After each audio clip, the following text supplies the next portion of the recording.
Hello friends, here this is Dipali Mora and welcome to our educational platform. And dear friends, today's we are discussion on the topic of Bharatiya Rashtriya Andolan, okay, Indian National Movement. Indian National Movement आपका 1857 से लेकर के 1947 तक के सारे जो है आपके यहाँ पे आंदोलन जो भी मूवमेंट हुए हैं वो जो भी समितियां हैं सारी चीजें एक-एक घटनाओं को बारीकी से हम डिस्कस करेंगे आप लोग के साथ यहाँ पर और इन सभी के थ्रू जितनी भी चीजें आपके क्वेश्चन आंसर जितने भी प्रश्न बन सकते हैं आपके पेपर के लिए वो सारे क्वेश्चन यहाँ पे मैंने आप लोगों के लिए अरेंज किए हैं। इससे पहले मैंने 3 सेट ओवर कर चुके हैं भारतीय राष्ट्रीय आंदोलन का जो कि प्लेलिस्ट मैंने बना दी है इंडियन नेशनल मूवमेंट की। तो आप लोग वहां से जाकर के सारे वीडियोस को वन बाय वन अटेम्प्ट कर सकते हैं। आज अपनी जो सीरीज है वो सीरीज नंबर 4 है, ओके। चौथी सीरीज है आज की, 3 सीरीज मैंने ओवर कर दी है। तो आप लोग वन बाय वन तीनों सीरीज आप प्लेलिस्ट से अटेम्प्ट कर सकते हैं। आज का जो अपना स्पेशल टॉपिक है very very most important topic आप समझ सकते हैं। प्रत्येक प्रतियोगी परीक्षा में चाहे आप किसी भी प्रतियोगी परीक्षा की तैयारी कर रहे हो कोई भी कॉम्पिटिटिव एग्जाम दे रहे हो उन सभी जगहों पर भारतीय राष्ट्रीय कांग्रेस से रिलेटेड क्वेश्चंस आपके बनते ही बनते हैं, जिसकी स्थापना 1885 में हुई। तो उन सारे क्वेश्चंस को मैंने यहाँ पे अरेंज कर रखा है। तो आइए डिस्कस करते हैं वन बाय वन। भारतीय राष्ट्रीय कांग्रेस की स्थापना 1885 से, ओके। 1 से लेकर के 3rd तक की सीरीज को मैंने 1857 की क्रांति के टॉपिक पर डिस्कस किया हुआ है, तो उनको जरूर अटेंड करिएगा। आइए आज की चौथी सीरीज हम डिस्कस करते हैं अपने आज के सेशन में। आज के सेशन का आपका पहला क्वेश्चन है, भारतीय राष्ट्रीय आंदोलन के 1885 से 1905 की अवधि को कहा जाता है भारतीय राष्ट्रीय आंदोलन इंडियन नेशनल मूवमेंट, ओके। 1885 से 1905 तक की अवधि को क्या कहा जाता है?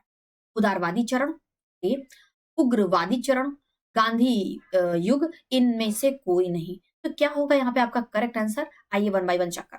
तो डियर फ्रेंड्स 1885 से लेकर 1905 तक के जो टाइम ऑफ पीरियड है उसको उदारवादी चरण कहा जाता है। ठीक है, उदारवादी चरण कहा जाता है। उदारवादी चरण कहा जाता है। So now your right answer is option number A. भारतीय इतिहास में वर्ष 1885 ईस्वी प्रसिद्ध है। अब 1885 ईस्वी क्यों प्रसिद्ध है? ऑप्शन नंबर ए, भारतीय राष्ट्रीय कांग्रेस की स्थापना के कारण, भारतीय राष्ट्रीय कांग्रेस के पतन के कारण, प्लासी के युद्ध के कारण, बक्सर के युद्ध के कारण। आपका राइट आंसर क्या बनेगा? अब यहाँ पे डियर फ्रेंड्स देखेंगे, अगर बक्सर का युद्ध तो 1764 में हुआ था, प्लासी का युद्ध 1757 में हुआ था, ओके। अब यहाँ पे बात किसकी की जा रही है? 1885 की। 1885 में क्या हुआ था? भारतीय राष्ट्रीय कांग्रेस की स्थापना हुई थी। ठीक है, क्या हुई थी? भारतीय राष्ट्रीय कांग्रेस की स्थापना। एग्जैक्ट डेट की डियर फ्रेंड्स अगर मैं बात करूं तो 28 दिसंबर 1885 को हुई थी। इसकी भारतीय राष्ट्रीय कांग्रेस की। भारतीय राष्ट्रीय कांग्रेस की नींव जो इस नाम से तो रखी गई थी, लेकिन इसके पहले अगर मैं 1876 की बात करूं तो 1876 में इंडियन एसोसिएशन के नाम से, Indian association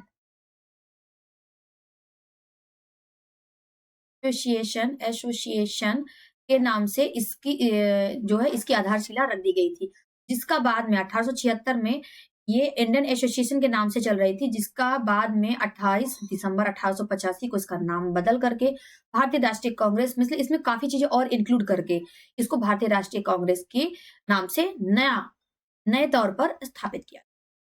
now question number 3, इसी तरीके से वन बाय वन सारे क्वेश्चन को हम डिस्कस करेंगे आप लोग के साथ में। तो आप लोग जल्दी से वीडियोस को शेयर करें, ओके। वीडियोस को अधिक से अधिक अपने दोस्तों के साथ में शेयर करना बिल्कुल नहीं भूलेंगे। वीडियोस को लाइक भी जरूर करेंगे आप लोग। एंड हाँ, जो भी फ्रेंड्स नए ज्वाइन कर रहे हैं चैनल पे, चैनल को सब्सक्राइब जरूर करें, ओके। चैनल को सब्सक्राइब जरूर कर लें। चलिए क्वेश्चन नंबर 3, आधुनिक इतिहास, भारतीय इतिहास में गोकुलदास तेजपाल संस्कृत महाविद्यालय क्यों प्रसिद्ध है? ऑप्शन नंबर ए, भारतीय राष्ट्रीय कांग्रेस का प्रथम अधिवेशन यही हुआ था। ऑप्शन बी, सुरेंद्रनाथ बनर्जी तथा दादा भाई नौरोजी इनके छात्र रहे थे। ए ओ ह्यूम इसके प्रचार थे, इनमें से कोई। तो डियर फ्रेंड्स गोकुलदास तेजपाल संस्कृत महाविद्यालय क्यों प्रसिद्ध है? क्योंकि यहीं पर इसी विद्यालय में भारतीय राष्ट्रीय कांग्रेस का प्रथम अधिवेशन हुआ था। देखिए अगर डियर फ्रेंड्स भारतीय राष्ट्रीय आंदोलन का जो प्रथम अधिवेशन था वो आपका दिसंबर,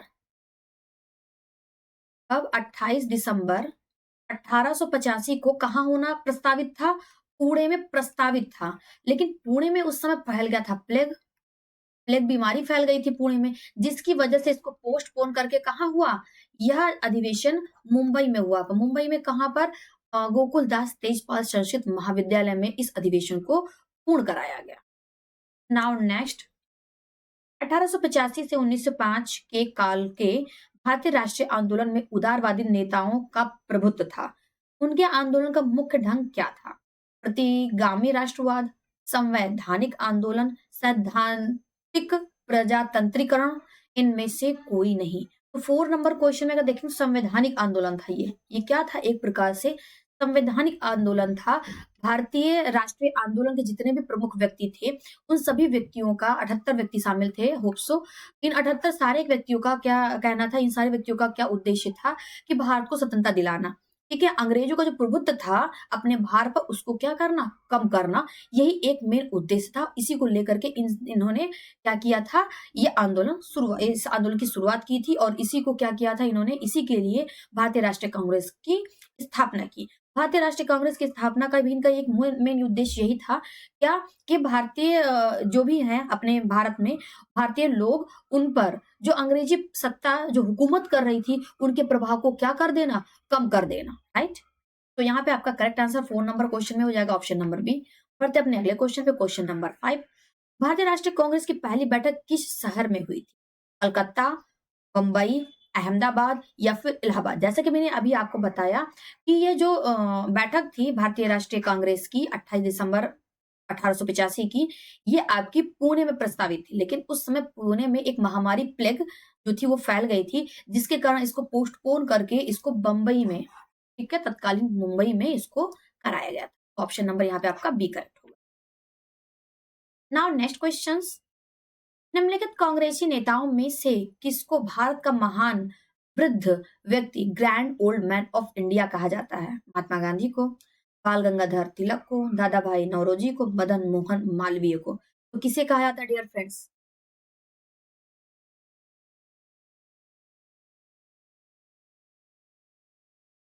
ओके, नाउ यहाँ पे 6 नंबर क्वेश्चन जो है आपका, भारत का महान वृद्ध व्यक्ति मतलब ग्रैंड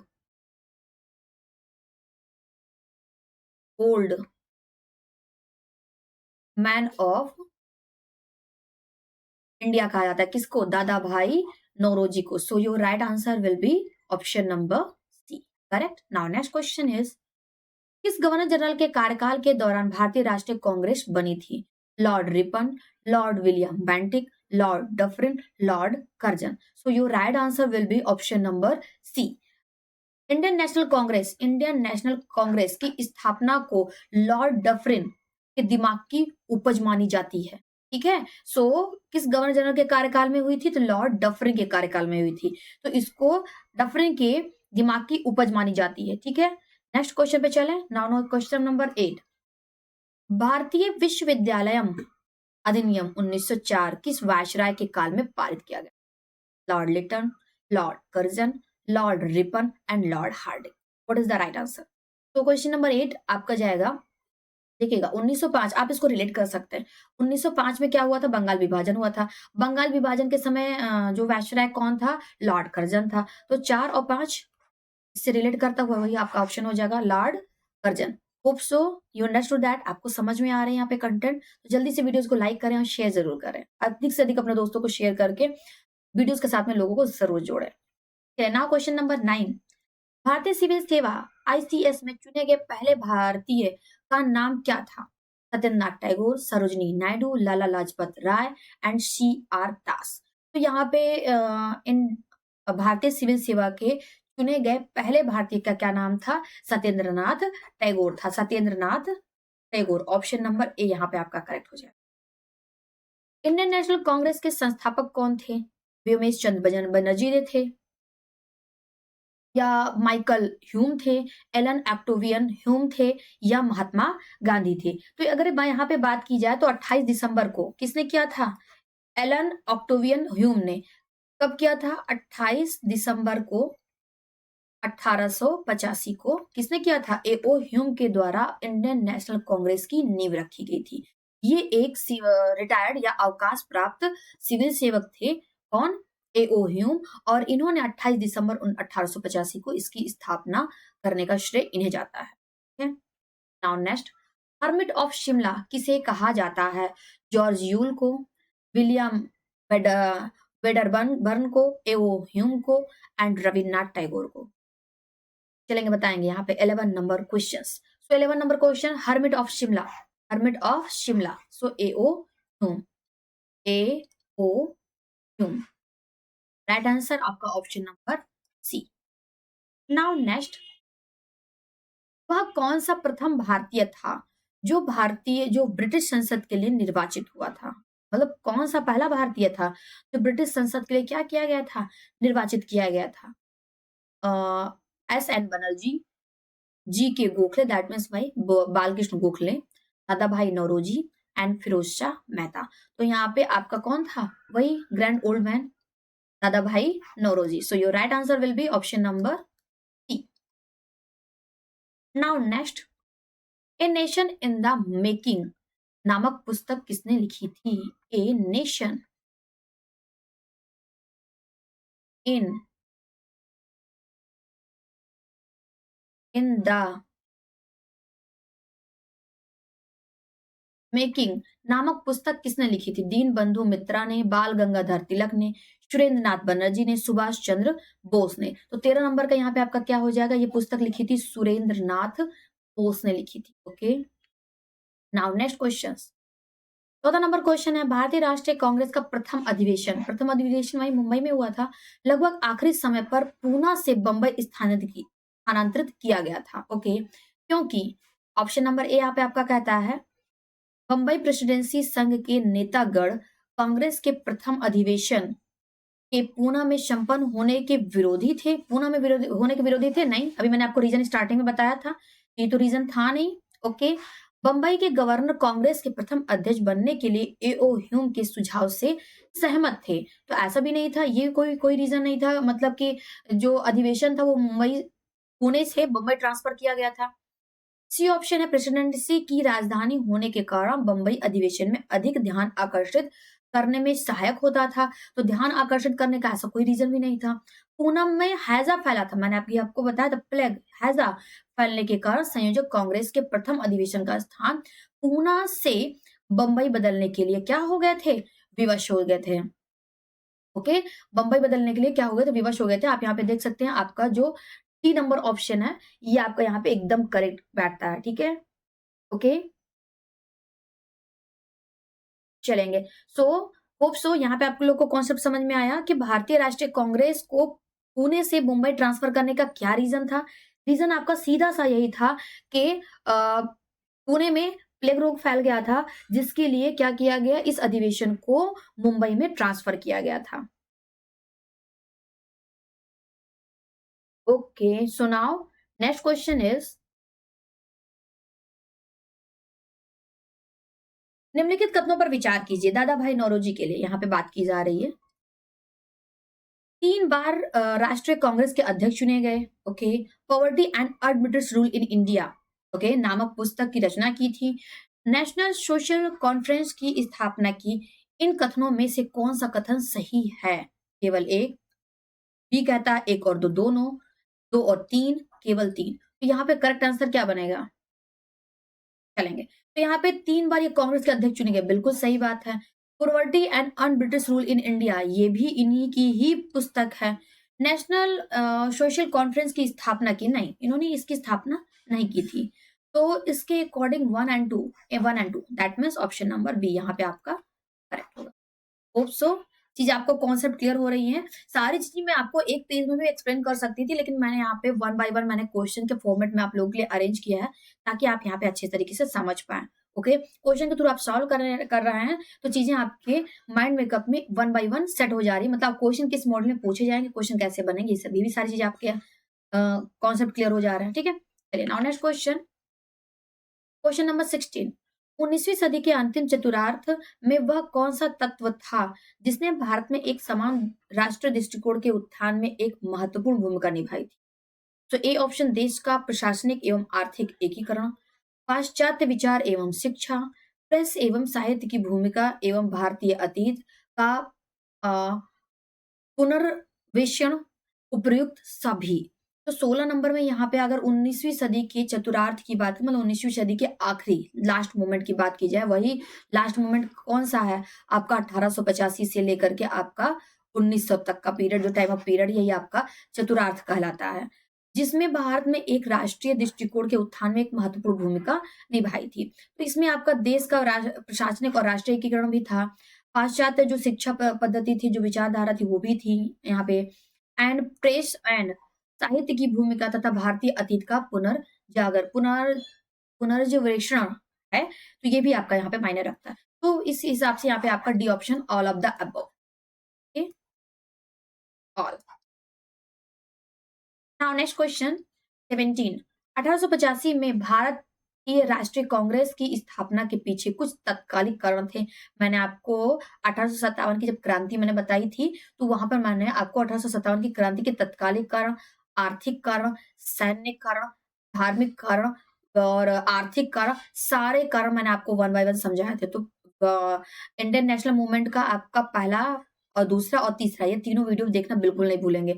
उसको देख करके देन इस वीडियोस को अरेंज करेंगे, अटेंड करेंगे, तो आई होप आपको बेटर अंडरस्टैंडिंग के थ्रू आप कॉन्सेप्ट को समझ पाएंगे, चलेंगे। तो तत्कालिक कारण थे, निम्नलिखित में से कौन सा इसमें से शामिल नहीं था, मतलब हमें नॉट पूछना है, मतलब जो इसमें शामिल नहीं है, ठीक है, चलेंगे। 1878 का सशस्त्र अधिनियम और भारतीय भाषा प्रेस अधिनियम था। अभी स्टार्टिंग दो क्वेश्चन या एक क्वेश्चन पहले हमने बात की थी, इसमें प्रेस की भूमिका थी, तो प्रेस अधिनियम था, बिल्कुल सही है। 1870 से 80 का द्वितीय आंग्ल अफगान युद्ध, पहली बात तो 1870 से 88 के द्वितीय ये इसको हम थोड़ा सा सस्पेंस में रखते हैं, अभी आगे भी चलते हैं। 1877 ईस्वी में दिल्ली में आयोजित शाही दरबार, जब संपूर्ण भारत अकाल के चपेट में था, ये तो सही है। 1883 का एल्बर्ट विधेयक, 1883 और 82 यहाँ पे एक्चुअली होना चाहिए। 1882 में एल्बर्ट विधेयक आया था, तो एल्बर्ट विधेयक के थ्रू ये कहा गया था कि जितने भी भारतीय हैं या जितने भी यूरोपीय ब्रिटिश सत्ता है, उन सभी का जो मुकदमा है वो भारतीय न्यायालयों में, भारतीय कोर्ट में चलाया जा सकता है। दैट मीन्स यहाँ पे सीधा सीधा सा सेंस इनका ये था कि जितने भी भारतीय और यूरोपीय थे, उनकी जो लेवल है, उनकी जो मान्यता है उसको बराबर करना था। कहीं न कहीं जब 1857 की क्रांति में एक छत्र जो अंग्रेजों का अधिकार हुआ, तो वो भारतीयों को निम्न स्तरीय जो है रखने लगे। उनको हर एक जगह पर सैन्य विभाग या हर एक जगह पर उनको उनके साथ उनको अपमान किया जाता था, उनको नीचे निम्न स्तरीय या उनको दबाया जाता था। मतलब एक छत्र अंग्रेज अपना अधिकार, अपनी सत्ता को मानते थे। तो उन्हीं को, उनके प्रभाव को भी कम करने के लिए और भारतीयों के उत्थान के लिए, मतलब भारतीयों और अंग्रेजों की को ये होना चाहिए कि बराबर मान्यता मिले, तो इसलिए इल्बर्ट बिल रखा गया। लेकिन ये सफल नहीं हुआ, बाद में इसको न्यायालय के द्वारा रद्द कर दिया गया था। तो ये एक तरीके से ये भी इम्पोर्टेंट है, ये फैक्टर है। तो यहाँ पे नहीं पूछा गया, वो भी 1885 इंडियन नेशनल कांग्रेस की स्थापना के संदर्भ में, तो ये अफ़गान युद्ध नहीं हुआ था। तो ये आपका बी ऑप्शन यहाँ पे करेक्ट हो जाएगा dear friends, okay. Now next question. किस ब्रिटिश वायसराय ने 1880 के दशक के प्रारंभ में विदेशी शासन के विरुद्ध भारतीय असंतोष को बढ़ाने में महत्वपूर्ण भूमिका निभाई थी? ओके, 1880 के दशक के प्रारंभ में विदेशी शासन के विरुद्ध भारतीय असंतोष को बढ़ाने में महत्वपूर्ण भूमिका निभाई थी। रिपन ने, लिटन ने, डफरिन ने या नॉर्थ क्रुक ने? ओके, सो यहाँ पे राइट आंसर आपका जाएगा लॉर्ड लिटन थे। कौन था? लिटन था। राइट आंसर आपका ऑप्शन नंबर बी। लिटन द्वारा प्रस्तावित वैधानिक जनपद सेवा स्टेटरी सिविल सर्विसेज, जिसके तहत परीक्षा की आयु 21 वर्ष से घटाकर 19 वर्ष कर दी गई थी, कब लागू हुआ था? 1875 में, 78 में, 1880 में या 1882 में? तो यहाँ पे your right answer will B, यहाँ पे क्या कहा जा रहा है कि सिविल सेवा में जो कैंडिडेट्स की जो आयु थी वो 21 वर्ष थी, उसको क्या किया, 21 वर्ष से घटा करके 19 वर्ष कर दिया गया। तो ये भी एक तरीके से अंग्रेजों की चाल थी, ताकि इसमें कोई भारतीय शामिल ना हो पाए, क्योंकि उस समय भारतीयों की स्थिति निम्न स्तरीय थी, मतलब वो कम एजुकेटेड होते थे रेदर देन ब्रिटिश सत्ता के। ब्रिटिश जो अधिकारी होते थे, ब्रिटिश जो लोग होते थे, उनकी अपेक्षा इनको कम जानकारी होती थी, तो इनको डेवलप होने में थोड़ा समय लगता था। इस यही सब सारी रणनीति मद्देनजर, मतलब रणनीति को रखते हुए इन्होंने क्या किया, इसकी एज को क्या कर दिया, घटा दिया, ताकि कोई भी इसमें भारतीय ना आए या आने की संभावना ना के बराबर हो। ये भी एक रणनीति थी जो है अंग्रेजों की। तो यहाँ पे राइट आंसर आपका 1882 78 हो जाएगा, 19 नंबर का। चलिए नेक्स्ट क्वेश्चन में पढ़ते हैं। इल्बर्ट बिल विवाद किस वायसराय के काल में उभरा था? अभी जैसे कि मैंने बात की इल्बर्ट बिल विवाद की, स्टार्टिंग में मैंने आपको समझा दिया था। तो 1882 से लेकर के 1883 तक के बीच में आपका इल्बर्ट बिल आया था और इल्बर्ट बिल का वही कॉन्सेप्ट था कि भारतीय और जो यूरोपीय थे, उनका मुकदमा जो है भारतीय न्यायालयों में चलाया जा सकता था। भारतीय और यूरोपियों की जो मान-सम्मान उनका जो स्टेटस था उसको एक रूपता देने के लिए, उनके भारतीयों के उत्थान के लिए ये कार्य किया गया था, लेकिन ये सक्सेस नहीं हुआ, बाद में इसको न्यायालय के द्वारा रद्द कर दिया गया था। तो उस समय वायसराय फिलहाल के तौर पर कौन था? तो अगर बात की जाए यहाँ पे तो लॉर्ड रिपन था। कौन था डियर फ्रेंड्स? Lord Ripon.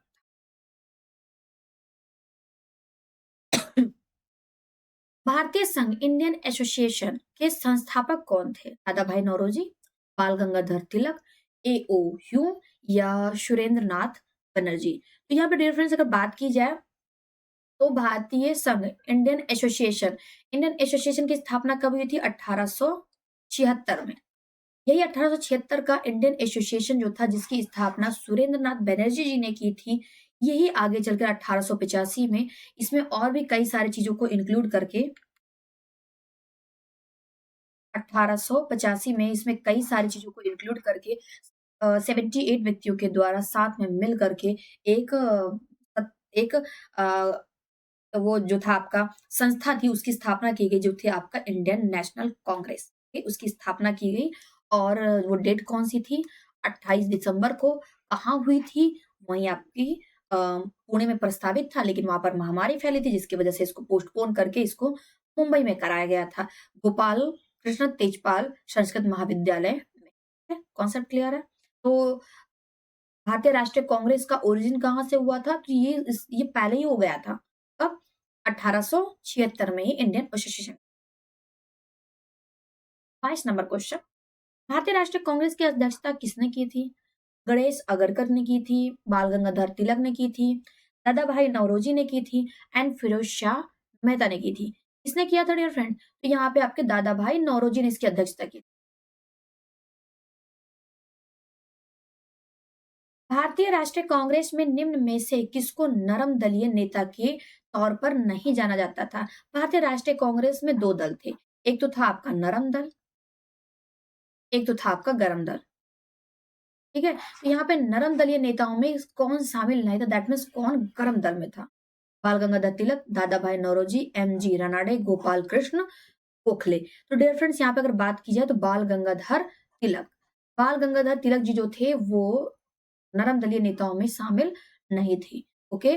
वो गरम दल से संबंधित थे। बाकी दादा भाई नौरोजी, एम.जी. रानाडे एंड गोपाल कृष्ण गोखले ये सारे आपके नरम दलीय। ठीक है? तो A option will be right answer in your questions. So next 24 भारतीय राष्ट्रीय कांग्रेस की स्थापना की गई वर्ष 1865 में, 1867 में, 1885 में या 1887 में।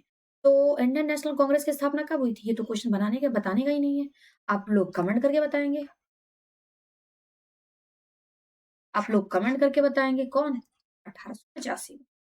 निम्न में से कौन नरम पंथियों में नहीं थे? ये नरम पंथियों में नहीं थे दैट मीन्स क्या थे? गर्म पंथी थे। Okay?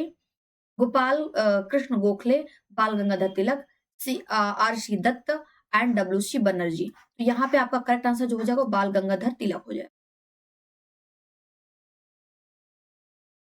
Now next question is भारतीय राष्ट्रीय कांग्रेस के संस्थापक थे एक असैनिक सेवक, मिलिट्री कमांडर, सामाजिक कार्यकर्ता या विज्ञानी मतलब साइंटिस्ट थे।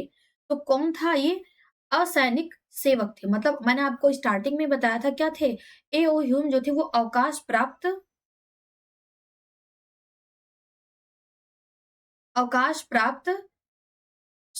सिविल सर्वेंट थे, ठीक है? अवकाश प्राप्त और ये इनका नाम क्या था? ए.ओ. ह्यूम। ए.ओ. ओके? तो your right answer option number A. Now next अधिकतर नरमपंथी नेता थे ग्रामीण क्षेत्र से शहरी क्षेत्र से, दोनों ग्रामीण एवं शहरी क्षेत्र से एंड पंजाब से। तो 27 नंबर क्वेश्चन अधिकतर क्या थे? शहरी क्षेत्रों से, मतलब टाउन से थे। नेक्स्ट, 1905 में बंगाल विभाजन किस वायसराय ने किया था? लॉर्ड हार्डिंग ने, लॉर्ड कर्जन ने, लॉर्ड लिटन ने या मिंटो ने? तो ऑब्वियस सी बात है, 1905 में बंगाल विभाजन हुआ था। एक क्वेश्चन तो ये हमारा बन करके आया। उस समय वायसराय कौन था? ये सेकंड क्वेश्चन है आपका। तो ये कौन था? लॉर्ड कर्जन थे। ओके, लॉर्ड कर्जन के कार्यकाल में बंगाल का विभाजन हुआ था। तो your right answer option number B. Lord Minto कब आए थे? तो लॉर्ड मिंटो आपके थे, पार्लियामेंटो जो सुधार आपका आया था वो 1909 में आया था।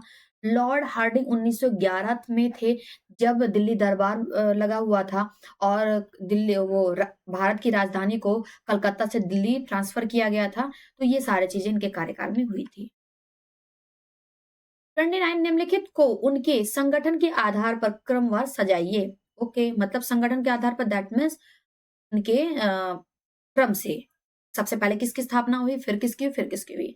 तो नंबर 1 पे बॉम्बे एसोसिएशन है, मद्रास महाजन सभा है, इंडियन एसोसिएशन है या इंडियन लीग है। तो 29 नंबर क्वेश्चंस में यहाँ पे अगर हम आंसर की तरफ चलते हैं तो your right answer will be option number, आइए चेक करते हैं पहले। सबसे पहले बॉम्बे एसोसिएशन की स्थापना हुई, तो नंबर 1 हम अरेंज करेंगे, नंबर 1 पर अरेंज करेंगे।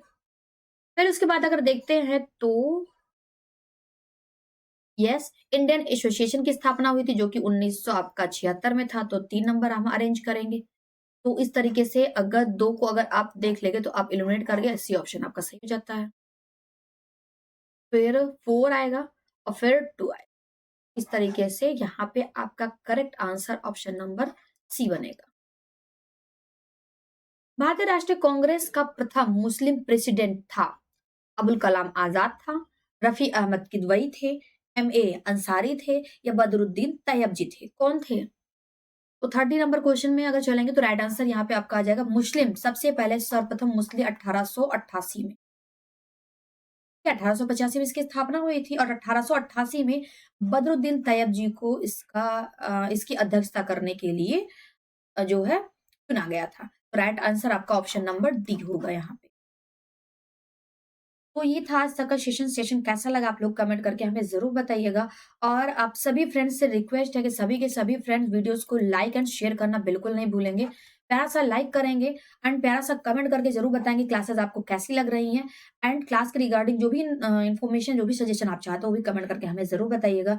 वीडियोज़ को शेयर करना बिल्कुल नहीं भूलेंगे। आप लोग सभी फ्रेंड वीडियोज़ को ज़रूर से ज़रूर अपने अधिक से अधिक दोस्तों के साथ में शेयर करेंगे ताकि कनेक्टिविटी हमारे साथ लोगों की बढ़ सके। ओके, एंड जो भी फ्रेंड्स नए फर्स्ट टाइम चैनल को विजिट करेंगे वो चैनल को सब्सक्राइब करना बिल्कुल नहीं भूलेंगे। आप लोग सब्सक्राइब कर लेंगे। यहाँ पे मैंने अपने टेलीग्राम चैनल का लिंक मैं आप लोगों के साथ में यहाँ पे शेयर कर दे रही हूँ, जिसको मैंने इस डिस्क्रिप्शन में पिन कर दिया है। तो आप लोग ज़रूर से जुड़ करके यहाँ पर भी टेलीग्राम पर भी जुड़ जाएँ, जिसकी क्लास के रिगार्डिंग जो भी नोटिफ़िकेशंस हैं, पीडीएफ्स हैं या स्टडी मटेरियल्स हैं पीडीएफ फॉर्मेट में, वो सारी चीज़ें मैं अपने टेलीग्राम चैनल पे आप लोग के लिए प्रोवाइड करा दूँगी। तो आप लोग वहाँ से ज़रूर जॉइन कर लीजिए। ठीक है? मिलते हैं एक और सेशन के साथ में। Thank you so much. Have a nice day.